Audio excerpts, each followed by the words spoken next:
రఘురామయ్య గారు పడక కుర్చీలో మెను వాల్చి భుక్తయాసం తీర్చుకుంటున్నారు. అతని ఆలోచనలు అందమైన భావి జీవితాలకి పునాదులు వేస్తున్నాయి. అయ్యగారు ఆలోచనలు అంతరాయం కలగగా తల తిప్పి చూశాడు. వాకిట్లో పోస్టుమ్యాను నిల్చున్నాడు. గుమ్మంలో వెయ్యబోయ్. రాధా, ఒకసారిలా వచ్చిపో తల్లీ. లేవలేక రాధను పిలిచారు. తుండుగుడ్డతో చేతులు తుడుచుకుంటూ రాధ వచ్చింది. ఏం మామయ్య, పిలిచారా? రాధ మాట పూర్తి కాకుండానే గుమ్మం వైపు వేలు పెట్టి చూపించారు. రాధ సన్నగా నవ్వి వెళ్ళి కవర్ తీసుకుంది. రాధ ముఖం ఉత్తరం చూడగానే ఎరుపెక్కింది. ఎక్కడ్నుంచి తల్లీ? బావ రాశారులా ఉంది. ఉత్తరం ఆయన ఒడిలో వేసి విశేషాలు వినాలని అక్కడే నిల్చుంది. రఘురామయ్య గారు ఉత్తరం చదివి రాధ వైపు ప్రేమగా చూశారు. మోహన్ ఈ వారం వస్తున్నాడంటమ్మా. స్నేహితులతో కలిసి ఢిల్లీ, ఆగ్రా వెళ్ళి వచ్చాడంట.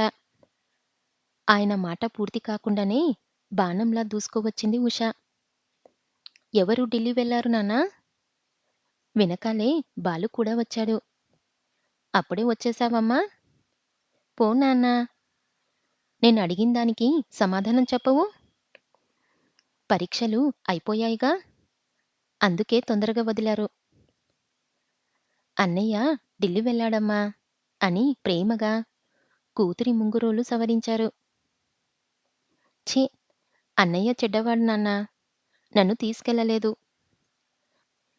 నువ్వు వెళ్దువుగాని, చదువు పూర్తయి ఉద్యోగం చేసేటప్పుడు, అప్పుడు నన్ను తీసుకెళ్దువుగాని. నిన్నేం తీసుకెళ్ళను పో. బుంగమూతి పెట్టింది. ముందుకు వచ్చిన ఉషామూతిని గట్టిగా ముద్దు పెట్టుకుంది అనురాధ. నన్ను తీసుకెళ్ళవా ఉషా? ఈసారి పాఠం చెప్పను అంది. ఉష ఫక్కున నవ్వింది. బాలు ముందుకు వచ్చి, అయితే నన్నెవరు తీసుకెళ్లరా? వాడి కళ్ళల్లో ఉక్రోషం స్పష్టంగా కనిపిస్తుంది. అందరం వెళ్దాం. మొదట మీరు భోజనం చేద్దురుగాని పదండి. స్నేహపూర్వకంగా వాళ్ళ చేతులు పట్టుకుంది రాధ. ఇద్దరూ ఆమె వెంబడి వంటింట్లోకి వెళ్లారు. అందాల బొమ్మ, ప్రేమమయ్యైన అనురాధను చూసి తృప్తిగా నిట్టూర్చారు రఘురామయ్య గారు. సాయంత్రం పిల్లల్ని తీసుకుని గుడికి వెళ్ళింది రాధ. అక్కడ ప్రశాంతత, పవిత్రత ఆమెను ముగ్ధురాలి చేశాయి.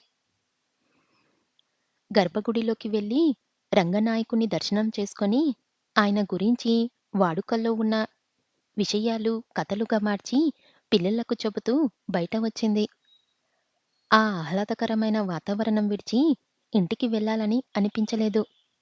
కాని జానకమ్మ సాధింపులు గుర్తుకొచ్చేసరికి మనసు అదోలా అయ్యి ఇంటి ముఖం పట్టింది. జానకమ్మ క్రుద్ధు కంఠం రఘురామయ్య గారి అనునయంపు విధిలోకి నివసిస్తున్నాయి. అనురాధ భారంగా నిట్టూర్చింది. తన గురించే కాబోలు ఇద్దరూ వాదించుకుంటున్నారు అనుకుంది. నా మాట విను. చిన్నప్పటి నుండి రాధను వాడికిద్దామనే అనుకున్నాము. అలాగే పెంచాము కూడా. కయ్యిమని లేచింది జానకమ్మ. వాడికిద్దామని ఎవరనుకున్నారు? మీరనుకోవచ్చు. తల్లిదండ్రి లేని దాన్ని తెచ్చారు. నా పిల్లల కన్నా మిన్నగా పెంచారు. స్కూల్ ఫైనల్ వరకు చదువు చెప్పించారు. చాలదు. నా కొడుక్కి మాత్రం ఆ పిల్లను పెండ్లి చేయడానికి వీల్లేదు. ఏం, ఎందుకు వీల్లేదు? అనురాధకేం తక్కువ? గుణం లేదా, కులం లేదా? కురూపియానా? అన్నీ ఉన్నాయి. అసలు కావలసిందే లేదు. గుణం, రూపం ఉంటే చాలా? నా బాబుకు కళ్ళు మూసుకొని 25,000 ఇస్తారు ఎవరన్నా. ఇస్తారు. ఏ అవిటిదాన్నో చేసుకుంటే సరి. ఓయబ్బో, ఇంతటి అందగత్తె ఎక్కడ దొరకదు. పంతులు పని చేసుకునే నా కొడుక్కి ఎందుకు మీ అందాల కోడలు? ఏ ఇంజనీరుకో, డాక్టర్కో ఇచ్చి చెయ్యండి. వెటకారం చేసింది జానకమ్మ. భార్య వెటకారం చూసి అసహ్యించుకున్నాడు రఘురామయ్య గారు. ఆమెతో మాట్లాడి లాభం లేదని ఊరుకున్నారు. భర్త మౌనాన్ని ఆసరాగా చేసుకొని, నేను ఈ పెళ్ళికి ఎందుకు అంగీకరించటం లేదో అర్థం చేసుకోరేం? ఎందుకు చేసుకుంటారు? భార్య మాటంటే ఎప్పుడైనా ఖతారుంటే కదా! చెల్లెళ్ళు బ్రతికున్నన్నాళ్ళు ఆమెను నెత్తినెట్టుకొని పూజించారు. ఆమె పోగానే కూతుర్ని తెచ్చి అభిమానిస్తున్నా నోరు మూసుకొని పడి ఉన్నాను. అభిమానానికి హద్దు పద్దు లేవా? పెద్దాడు ఒక్కడే అయితే ఏ బాధ లేకపోను. ఇన్నాళ్లకు ఈ ఇద్దరు కావాలని ఎవరేడ్చారు? ఏదో వాడికింత కట్నం వస్తే ఆ పిల్లలకి ఆసరాగా ఉంటుందని జోగి జోగి రాసుకుంటే బూడిద రాలినట్టు ఇంట్లో పిల్లను వాడికి కట్టబెడితే ఏం జరుగుతుంది? ఆ! పరాయి పిల్ల వచ్చి ఒరగబెడుతుంది. అనురాధ అంటే మన చేతుల్లో పెరిగిన పిల్ల. మన పిల్లలంటే అభిమానంగా చూసుకుంటుంది. ఇప్పుడు చూడటం లేదా? వాళ్ళ చదువుల దగ్గర్నుండి అన్నీ తనే చూస్తుంది. వాళ్లకు అదెంత ప్రాణమో! వాళ్ళ బాధ్యత దానికప్పగించి నిశ్చితంగా ఉండొచ్చు. పరాయి పిల్ల వీళ్ళనెందుకు చూస్తుంది? ఎంత కట్నం తీసుకొచ్చినా మన పిల్ల కొరకు ఖర్చు చెయ్యడమన్నది కల. అది కల్లే కాని, రాధ చూస్తుందని నమ్మకమేమిటి? ఈ అభిమానాలు, ప్రేమలు పెళ్లి అయ్యేవరకే. ఇంతకీ వాడి రానివ్వండి. వాడి అభిప్రాయం ఎలా ఉంటుందో? ఆఖరి మాటలు విని అనురాధ నిట్టూర్చింది. బావ అభిప్రాయము వేరే అడగాలా? నాకు తెలవదా? అనుకుంది. అంతవరకు ఉన్న వాదవివాదాలు మనసులో నుండి నెట్టివేసి చిరునవ్వుతో ఇంట్లోకి వచ్చింది. ప్రశాంతంగా ఉన్న మేనకోడలి ముఖం చూసి తమ మాటలు వినలేదని తృప్తి చెందారు రఘురామయ్య.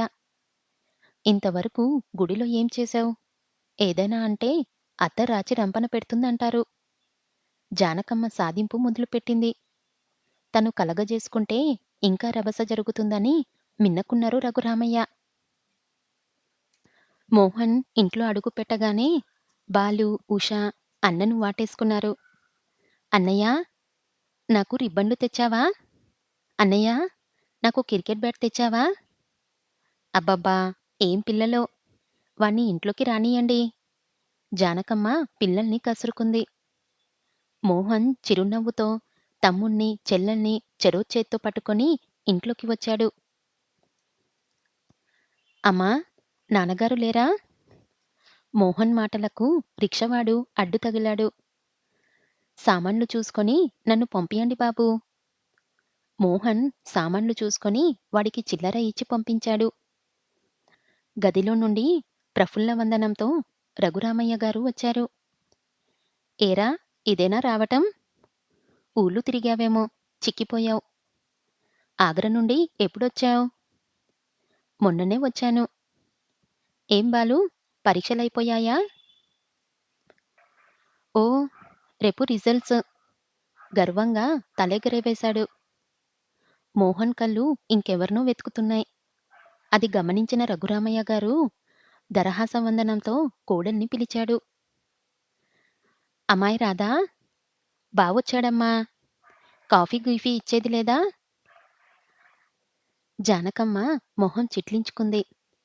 దరహాస రేఖలు ముఖాన జోరాడ. బయట గదిలోకి వచ్చింది రాధ. మోహన్ చూపులు ఎదుర్కోలేక తల వంచుకుంది. ఏం రాధా! ఒంట్లో బాగుండటం లేదా? నల్లబడిపోయావు? ఎక్కడ? నాకేం, బాగానే ఉన్నాను. మీరే చిక్కిపోయారు. నేను చిక్కానంటే కారణముంది. హోటల్ కూడు. నీకేం? హాయిగా గడ్డ పెరుగు, తాజా కూరగాయలు, దానిమ్మ పళ్ళు, వేరుశనక్కాయల్లో వెక్కిరించింది ఉష. అందరూ నవ్వారు. జానకమ్మ తప్ప. ఆమె రుసరుసలాడుతూ రాధ వంక చూసింది. మాటలు తర్వాత. వాడికి స్నానానికి నీళ్లు తోడు, వెళ్ళు ఆజ్ఞాపించింది. తుండుగడ్డ భుజాన వేసుకొని పెరట్లోకి వచ్చాడు మోహన్. రాధ నీళ్తోడి బకెట్తో తొట్టెలో పోస్తుంది. అమ్మాయిగారు అలసిపోయారు గాని పక్కకు జరగండి. నేను తోడుకుంటాను. చిన్నగా నవ్వుతూ దగ్గరగా వచ్చాడు. నేనేమీ అలసిపోలేదు బావా! మీరు స్నానం చెయ్యండి. హుహు. సరదాగా ఉంటుందని నీళ్లు తోడితే జరుగు బలవంతంగా రాధ చేతిలోని చెద తీసుకున్నాడు. రాధ పక్కకు జరిగి నిల్చుంది. జానకమ్మ చూస్తే ఏం జరుగుతుందోనని భయంగా గుమ్మం వంక చూసింది. వయసొచ్చిన దానవు. అబ్బాయి వస్తే మాట్లాడ్డానికి వీల్లేదు అనే అర్థం వచ్చే మాటలెన్నో అంది. నీళ్ళు ముఖాన పడేసరికి ఇటు తిరిగింది. చిరునవ్వుతో మోహన్ చూస్తున్నాడు. మరీ అంత పరధ్యాస అయితే ఎలా?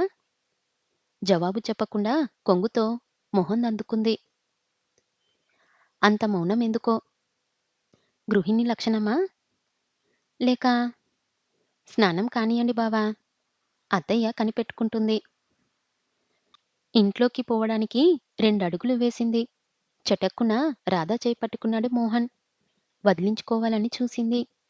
మోహన్ చెయ్యి ఉక్కుముక్కలా బిగుసుకుంది. రాధా! ఎందుకు నన్ను చూసి పారిపోతున్నావు? ఎన్నో కోర్కెలు హృదయం నిండా నింపుకుని వస్తే నువ్వేమో దూరంగా ఉంటున్నావు. నాపై కోపం వచ్చిందా రాధా? మీపై కోపమా? అదేం లేదు. ఇద్దరం పెద్దవాళ్ళయ్యాము. మునుపటిలా ఎలా మాట్లాడగలము? అంటే వయసు పెరిగితే మాటలు తగ్గాలని ఏ సూత్రం నిర్వహించిందో చెప్పరాదూ? రాధ చిన్నగా నవ్వింది. ఇంత అమాయకులు. పిల్లలకు పాఠాలెలా చెప్తారు? మీరు లెక్చరర్ అంటే ఎవ్వరూ నమ్మరు. అందరి సంగతెందుకు? నువ్వే నమ్మినట్లు లేదు. రాధ జవాబు చెప్పేలోగా ఉష వచ్చింది. వదినా, అమ్మ పిలుస్తుంది. చెయ్యి వదలమన్నట్టు మోహన్ వంక చూసింది. ఆ చూపుకు ముగ్ధుడై ఆనాడు ఆ రాధ దారి వదలమని ఇలాగే చూసింది కాబోలు అనుకొని చెయ్యి వదిలాడు. రాధ ఇంట్లోకి వెళ్ళింది. స్నానం పూర్తి చేసి తుడుచుకుంటూ ఇంట్లోకి వచ్చాడు మోహన్. పెళ్లి కావాల్సిన పిల్లవు. వాడితో మంతనాలేమిటి?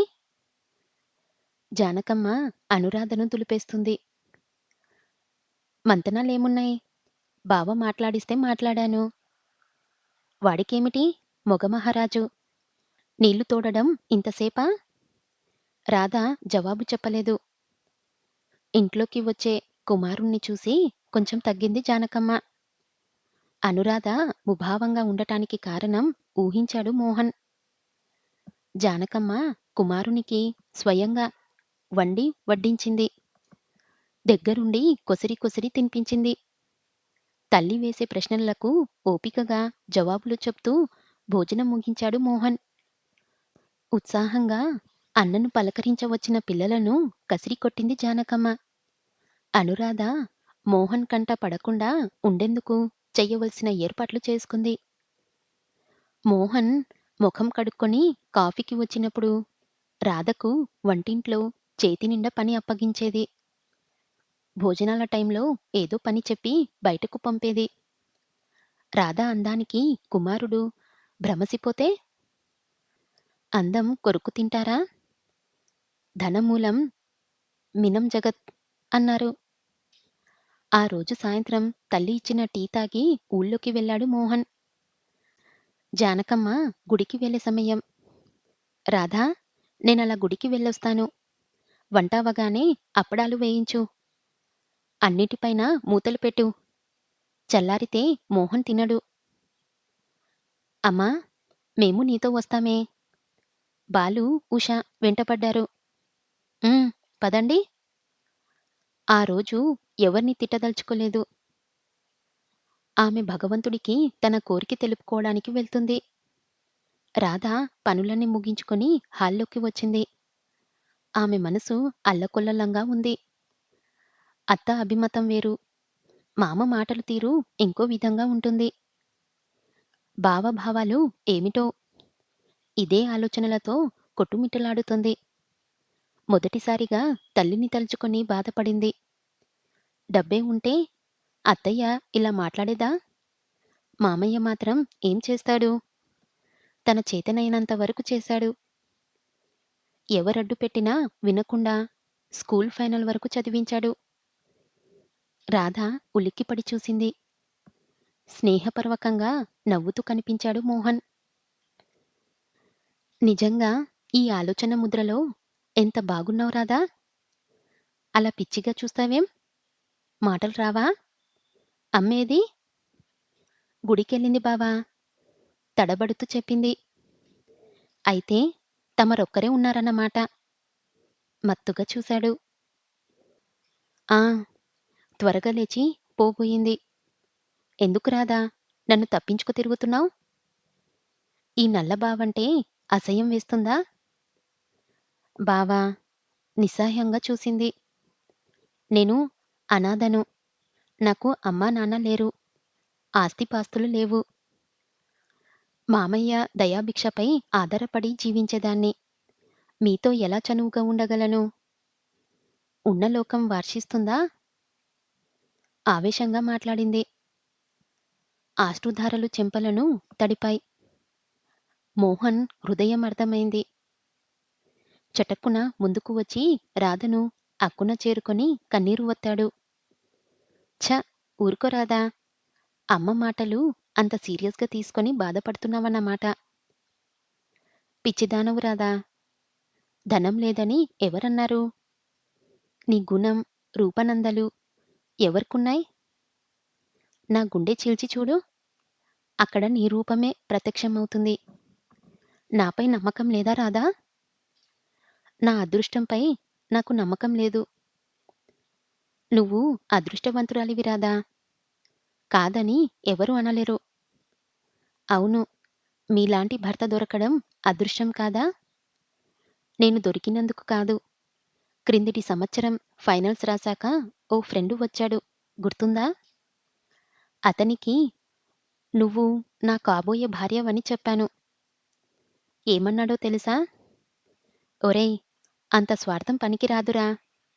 కాకి ముక్కికి దొండపండులా మీ మరదల్ని నువ్వెందుకు చేసుకోవడం? అన్నాడు. గొప్ప పని చేశానులెండి. మృదువుగా అతన్ని విడిపించుకొని దూరం జరిగింది. అత్తయ్య ఎంత గొడవ చేస్తుందో బావా! ఇప్పటికే బాగా కోపంగా ఉంది నా విషయంలో. మామయ్యతో కూడా ఘర్షణ పడింది. మరేం పరవాలేదు. నెమ్మదిగా అన్నీ సర్దుకుంటాయి. నువ్వలా ముభావంగా ఉంటే పట్నం పారిపోతాను. ఎక్కడికిరా పారిపోయేది? అంటూ రఘురామయ్య గారు పొలం నుండి వచ్చారు అప్పుడే. ఏం లేదు నాన్నా! గదిలోకి జారుకున్నాడు మోహన్. రాధ ప్రసన్నవదనం, కుమారుణ్ణి తీరు చూసి తృప్తిగా నిట్టూర్చారు. ప్రొద్దుటికి ఏం కూరలు తెచ్చారు మామయ్య? ఏమున్నాయమ్మా! వంకాయలు తెచ్చాను. పక్కనున్న సంచి తీసి రాధకందించారు. శాంతమ్మ పూజ ముగించి దీపం వెలిగించింది. రోజు పూజ ముగిసేసరికి 12 గంటలవుతుంది. పనంతా ముగించి పూజ గృహం ముందు కూర్చుంది. మల్లమ్మ, అబ్బాయి వచ్చాడా? ఆ! వచ్చారమ్మా. మీరు పూజలో ఉన్నారని. అయ్యో! ఆకలితో వచ్చాడో ఏమిటో! శాంతమ్మ గొణుక్కుంటూ బయటికి రాబోయింది. అప్పుడే అతి త్వరగా మధుకర్ వచ్చి శాంతమ్మకు పాదాభివందనం చేశాడు.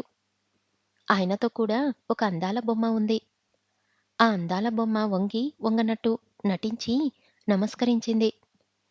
శాంతమ్మ కొయ్యబారి వెర్రిగా చూడటం మొదలుపెట్టింది. కుమారుణ్ణి లేవనెత్తాలని ధ్యాసే లేకపోయింది.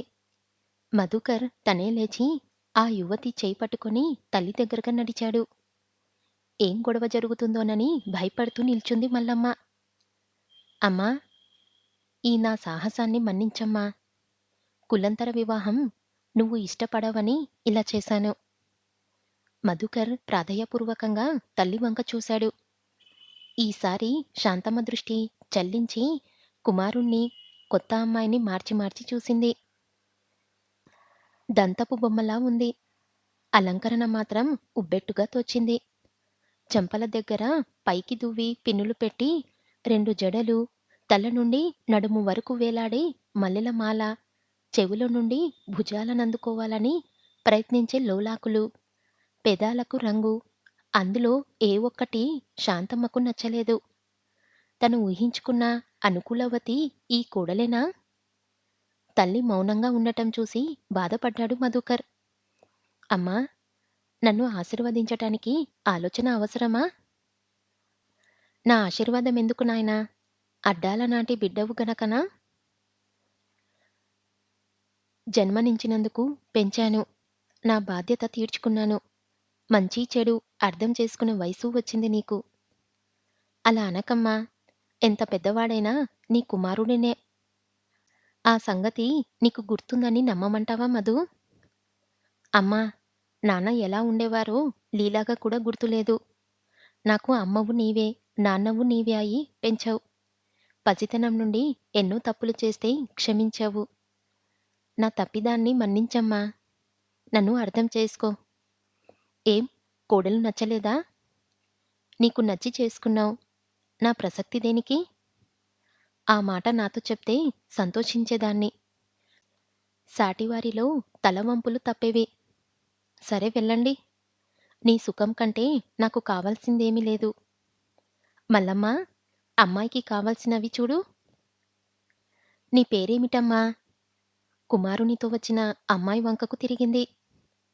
శాంతమ్మను, మధును మార్చి మార్చి చూస్తుందా ఆ యువతి. శాంతమ్మ ప్రశ్న వినిపించుకోలేదు. ఇందిరా, అమ్మాయి ఏదో అడుగుతుంది. మధుకర్ కలగజేసుకున్నాడు. పేరు అడిగాను. ఇందిరా అన్నావుగా? వెళ్ళు తల్లీ. ఇల్లంతా కోడలికి చూపించు. రా ఇందూ, పైకి వెళ్ళి రెస్ట్ తీసుకుందువు గాని. మధుకర్, ఇందిర పైకి వెళ్లారు. శాంతమ్మ అణచిపెట్టుకున్న ఆవేదనను అశ్రురూపంలో బయటపెట్టింది. కుమారుల్లోని మార్పుకే కావచ్చు, తన పెద్దరికం దెబ్బతిన్నదనే అభిమానమే కావచ్చు. శుభంగా అయ్యగారు పెండ్లి చేసుకుంటే కంటతడి పెట్టకండమ్మా అంటూ మల్లమ్మ జాలిగా చూసింది. నీకు తెలీదు మల్లమ్మ, వాడిపై ఎన్ని ఆశలు పెంచుకున్నానో, ఎన్నో చెయ్యాలనుకున్నాను. అంతా దూది పింజా అయిపోయింది. వెళ్ళి వాళ్ళ భోజనాల ఏర్పాట్లకు అవి చూడు. మధుకర్ గదిలో అడుగుపెట్టిన ఇందిర క్షణం తెల్లబోయింది. ఏమిటి ఇందూ, అలా చూస్తున్నావు? అది కాదు మధూ, నీ గదిని ఇంత నీటుగా, అందంగా ఎవరు అలంకరించారు? మా అమ్మ. మీ అమ్మకు ఇంత బాగా సర్దడం కూడా వచ్చునా? అని వ్యంగ్యంగా మాటలు సాగదీసింది ఇందిర. అమ్మకు పని రాదని ఎలా అనుకున్నావు ఇందూ? చిన్నబుచ్చుకున్న మనసుతో అడిగాడు మధు. కాదు మధూ, ఆమెను చూస్తే ఒట్టి చాదస్తం మనిషిలా కనిపిస్తుంది. కనీసం నన్ను ప్రేమగా పలకరించనైనా లేదు. అందుకని ఆమెను తక్కువగా అంచనా వెయ్యకు. ఎవరికుండే ఆశలు, ఆశయాలు వారివి. అంత గొప్ప ఆశలు పెంచుకుందా నీ మీద? ఇందిరా, అలా వెటకారంగా మాట్లాడకు. ఈ క్షణం నుండి ఆమె నాకెంతో, నీకు అంతే. ఇందిర చికాకుగా చూసింది. అదేం గమనించలేదు మధు. నాకు నాన్నగాని, చెప్పుకోదగ్గ బంధువులు గాని మరెవ్వరూ లేరు. ఆమె నా సర్వస్వం. నా ఇష్టానికి ఏనాడు ఆమె అభ్యంతరం చెప్పలేదు. నేను నా స్వార్థం చూసుకొని ఆమెకు చెప్పకుండా వివాహం చేసుకున్నాను. ఈ సంగతి ఆమెను ఎంత కలవరపెట్టిందో ఆలోచించు ఇందూ. ఇక నుండి ఆమెకు మనమిద్దరము రెండు కళ్ళుగా మసలాలి. మధుకర్ ఉపన్యాసం ఇందిరకు రుచించలేదనటానికి ఆమె ముడిపడిన కనుబొమ్మలే సాక్షి. మా ఇంట్లో నన్ను ప్రేమగానే పెంచారు. వాళ్ళు ఇలాగే మొహం ముడుచుకొని నిష్ఠూరాలు వేశారా? నాన్నగారు మనల్ని అభినందించలేదా? మధు నవ్వాడు. మీ నాన్నగారు తన జీవితంలో సగం కాలం విదేశాల్లో గడిపారు. అక్కడి ఆచార్య వ్యవహారాలు జీర్ణించుకున్నారు. అమ్మ భారతదేశంలోని ఆచారాలకు బానిస. అంత నిబ్బరంగా ఉండటం ఎలా సాధ్యం? ఒక్క క్షణం అన్నీ మర్చిపో. ఇలా దగ్గరగా రా. నిజంగా నిన్ను మలచటంలో విధాత ప్రత్యేకమైన శ్రద్ధ వహించినట్లుంది. డాక్టర్ గారికి కవిత్వం వస్తుందే? కిలకిలా నవ్వింది ఇందిర. మత్తెక్కించే ఆ కళ్ళను దగ్గరికి లాక్కున్నాడు మధు. నా డ్రెస్సు నలిగిపోతుంది, వదలండి. బాబుగారు, భోజనం ఇక్కడికి తీసుకురావాలా? అక్కడికే వస్తారా? అమ్మగారు అడగమంటున్నారు. గది బయట నుండి మల్లమ్మ ప్రశ్నించింది. మధుకర్ ఇంద్రను వదిలి గుమ్మంలోకి వచ్చాడు. అక్కడికే వస్తాం మల్లమ్మ. ఇందూ, డ్రెస్ మార్చుకో. భోజనం చేద్దాము. ఇందిర ఆడంబరమైన దుస్తులు తీసివేసింది. తెల్లని సాదచీర రవిక ధరించింది. ఎగదువ్విన జడలు విప్పి వదులుగా రిబ్బనులతో కట్టింది. ఇద్దరూ డైనింగ్ టేబుల్ వద్దకు వచ్చేసరికి శాంతమ్మ అక్కడే కూర్చొని ఉంది. కోపఛాయలు, ఆందోళన ముచ్చుకైనా లేవు ఆ ముఖంలో. ప్రశాంతంగా నూతన దంపతులను తిలకరించింది. తెల్లని డ్రెస్సులో ఇందిర ఆమెకెంతో అందంగా కనిపించింది. అందుకే కాబోలు బాబు సాహసించాడు. స్త్రీలను సహితం సమ్మేహపరిచే రూపం అనుకుంది. రా తల్లీ, మా వాణ్ణి పాతకాలపు వంటకాలు. నీకేం కావాలన్నా చెప్పి చేయించుకో. మల్లమ్మ, అమ్మాయికి నీళ్ళివ్వు. వద్దు, నేను పైనే కడుక్కొని వచ్చాను. ఇందిర కుర్చీ లాక్కొని కూర్చుంది. మధుకర్ వెళ్ళి చేతులు కడుకొచ్చాడు. అదేమిటి మధు, ఇందాక కడుక్కున్నావుగా? డాక్టరువు, నీకు చాదస్తమేమిటి? అంది కళ్ళు తిప్పుతూ. శాంతమ్మ మనసు చివుక్కుమంది. అదేమిటి, ఆలోచించకుండా నోటికెంత వస్తే అంత అంటుందేమిటి? మధుకర్ అని పిలవడం ఆమెకిష్టం లేదు. తల్లి ముఖం చూసి మధుకర్ నొచ్చుకున్నాడు. అది కొట్టిపారేయడానికన్నట్టు నవ్వాడు. చాదస్తం కాదు ఇందూ, శుభ్రం. డాక్టర్ గారి కూతురికి ఆరోగ్య సూత్రాలు నేర్పాలి కాబోలు. తెలుసులే, నువ్వేం చెప్పనక్కర్లేదు. మూతి ముడుచుకుంది. మల్చిన శిల్పంలా ఉన్న ఇందిర మూతి ముడిచిన అదో అందం. తినడం మరిచి ఇందిరని చూస్తూ ఉండిపోయాడు. శాంతమ్మ వంటింట్లోకి వెళ్ళింది. అలా మూతి ముడవకు ఇందిరా. ఇప్పుడు అమ్మ ఇక్కడ లేననుకుంటే ఏం చేసేవాడినో తెలుసా? అన్నాడు ఇంగ్లీష్లో. "ఉమ్, భోజనం ఎట్ట రుచిస్తుంది మధు. నేను తినలేను బాబు." చెయ్యి కడిగేసుకుంది ఇందిర. మసాలా వేసిన వంకాయల కూర, బంగాళదుంపల వేపుడు, 2 రకాల పచ్చళ్ళు, సాంబారు, గడ్డ పెరుగు, పాయసం, అప్పడం, వడియాలు అన్నీ ఉన్నాయి. మరి ఇందిరకెందుకు రుచించలేదో